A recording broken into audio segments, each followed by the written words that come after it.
Hey everybody, so yesterday we started looking at proving two triangles are congruent.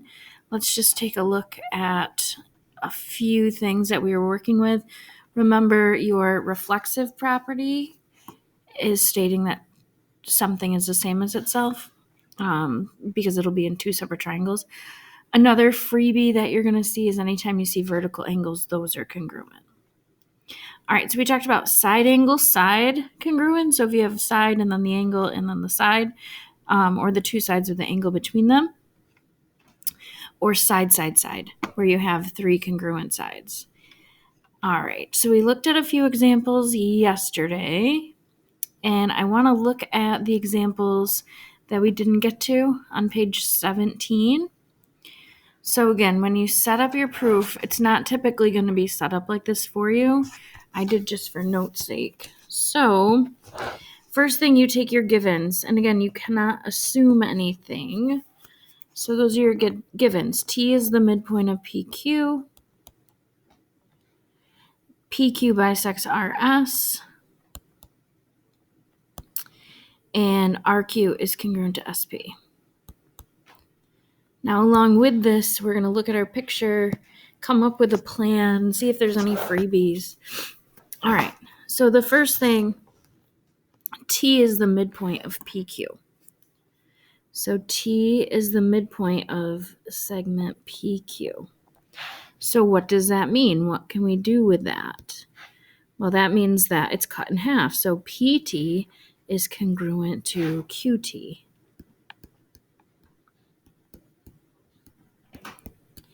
And we have a side. And how did we know that? Why did I say that? Because we used the definition of midpoint. And you can abbreviate a little. You don't want to go too crazy with it, but all right, let's use this. PQ bisects RS. So what's being bisected? RS is being bisected. And bisect is pretty much the same as midpoint. It's cutting it into two congruent parts. And again, I'm using different symbols there. All right, so that means that ST is congruent to RT. And yes, order does matter. If I'm going from S to T, I need to go from R to T. Or you go TS and TR. Just watch your order. So there's another side.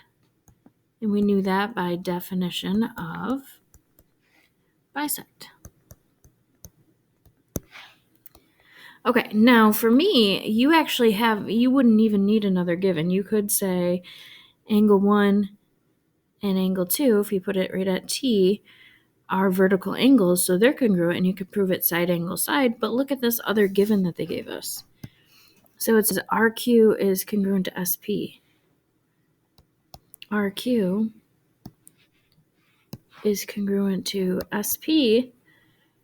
So there's another side. It's already there for us. So we don't have to take the time to find that angle. So we can immediately jump and say that the two triangles are congruent because you've proved that all three sides are congruent.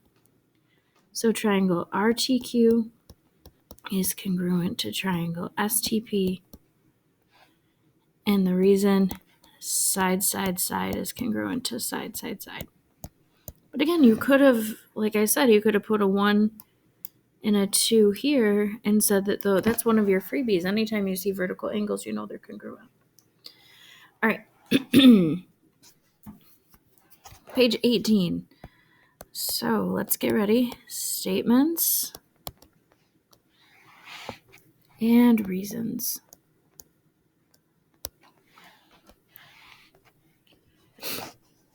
All right, so 1, BC is parallel to AD. We can see those markings right here. And number 2, BC is congruent to AD. And those are both given.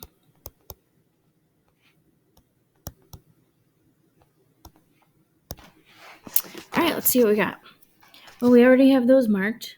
We have a side. We're trying to prove that this triangle ABD is the same as this triangle up here. So we have a side, and that's it right now. Well, now we got this parallel to deal with. Something parallel does not mean that they're congruent to each other. Do you see any free things? Remember your two free things.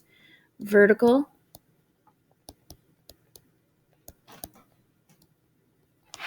I don't see any vertical angles there. The other one is the reflexive property. Do you see a shared side that they have? If you look right here, BD is congruent to itself, all right, by the reflexive property. So let's put our freebie in. BD is congruent to BD, and that's going to give us a side, and we know that because of the reflexive property. And if you have a hard time remembering that, reflexive has an X, and usually when I'm marking it on the picture, I'm using an X. All right, but that doesn't help us. It doesn't give us another side, and it doesn't give us the angle. It just gives us parallel. So let's take a look at parallel lines. We just talked about this last chapter, parallel lines cut by a transversal.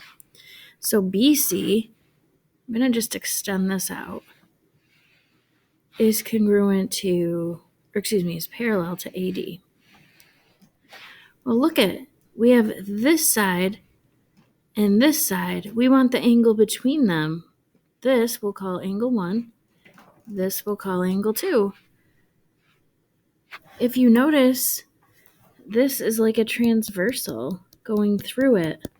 So you have angle 1, let me try and make that, and angle 2 are alternate interior angles. They're between the parallel lines, and they're the same size. So we're going to say that, and then we'll have side, angle, side.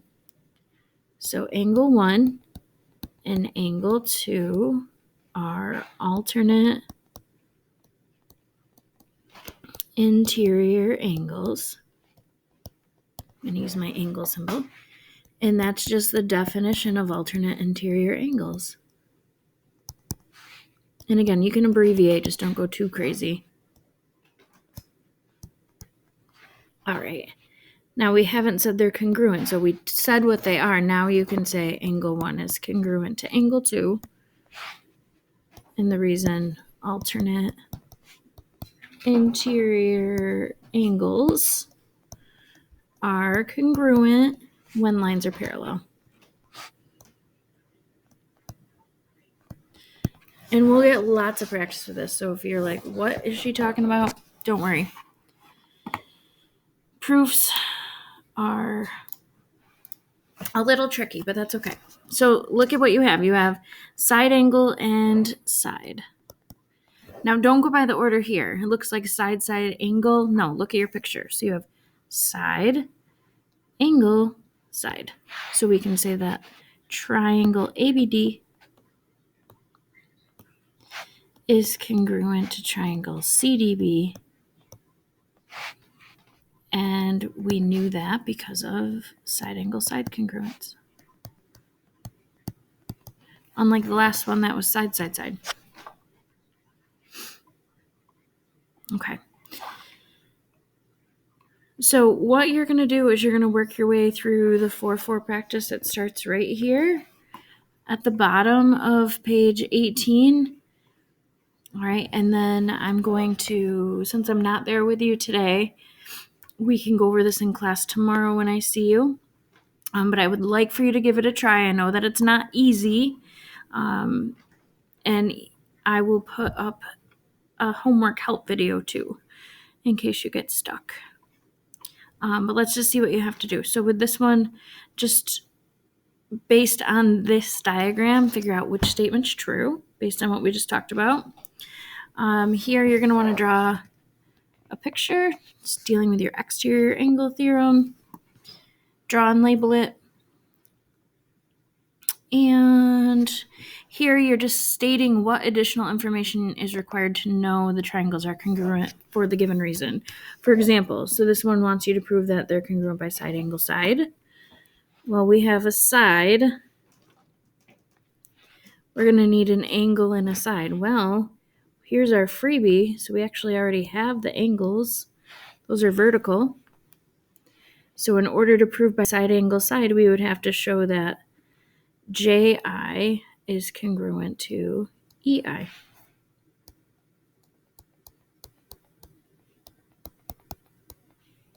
And again, angle 1 is congruent to angle 2. So vertical angles, and then we would need to show that those are the same. And then you would have your side angle side. You could also say, you could show angle H and G are the same, but you don't have that information given to you. All right, so that's what you're doing for each of those. And just tell me what additional information you would need. And then for your proofs, I started you off easy. I have the proof here. You're going to just fill in the missing statements and reasons.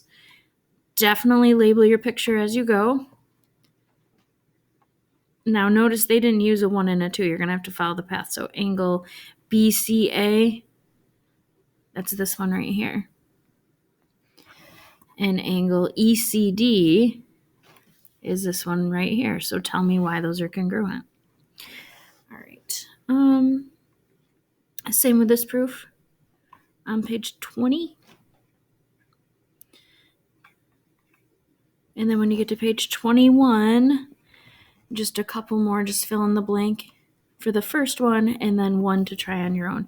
I already have your statements and reasons ready to go. Draw and label your picture as you're going through. And again, don't assume anything. Use the information they give you and see what you can come up with from there. Look for your freebies, like your vertical angles. Use some of the other proofs as a guide. And we will get some more practice with that tomorrow. If you have questions, stop by the Math Lab. Have a great day.